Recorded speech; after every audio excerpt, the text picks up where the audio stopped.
All of the objects that we are going to be creating in Access have multiple ways to work with them. These are called views, and you can switch between the available views using the first button here on the Home tab. Here, Views. Let me open up the Customers table to activate it.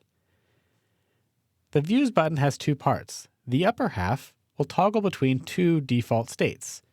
In the case of tables, that'll switch between Datasheet View, like we have now, and Design View. Here.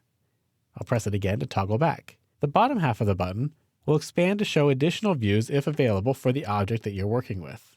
Now let's go ahead and take a look at our table in Design View. I'll switch to Design View, and we'll see all of the fields in our table are listed down in a column instead of across the top. We can also see their data types listed in the next column here. You'll see that all of our fields in our customer table are short text data types, except for the ID field, which is an auto number. This third column is where we can put in a description of the type of data that goes here. This is a great place to store any notes or reminders about each field and can be a very useful reference when you come back to edit your tables later. For instance, for our state, I'm going to enter the description 2-letter state abbreviation. We can also add or modify fields that make up our table here in Design View. In some respects, it's actually easier to create a table in Design View than it is in Datasheet View like we did earlier. If I want to add an email field before phone number, I'll simply click on the phone number field, go up here to the ribbon, and press Insert Rows. That'll insert a new blank row above the phone, or I could type in the field, email. I'll press Tab to select my data type. Again, I've got a drop-down list just like in Datasheet View, and for this I'll choose Short Text.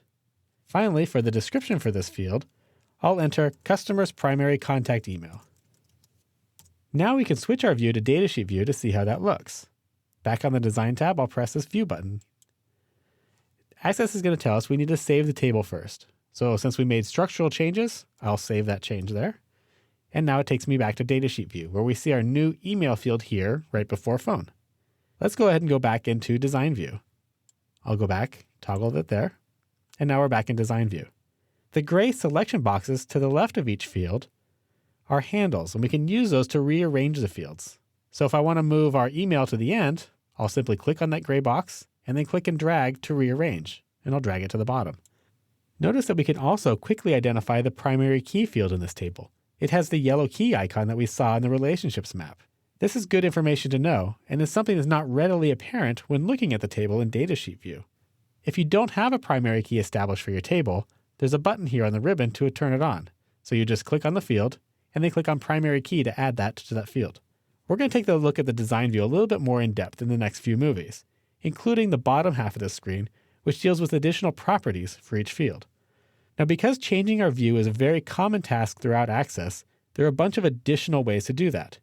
From the navigation pane, you can right-click a table or any object and choose to open them straight into Design View.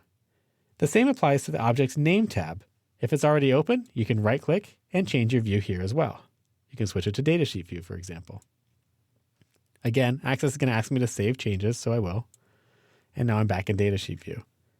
Also, if the object is open, on the first contextual tab for that object, in this case, under the Table Tools group, this Fields tab, we'll find a View button here. And there's also additional little icons down on the bottom right corner of your screen over here to change your views there as well. So we have lots of options to toggle our views back and forth between the working views and the design views.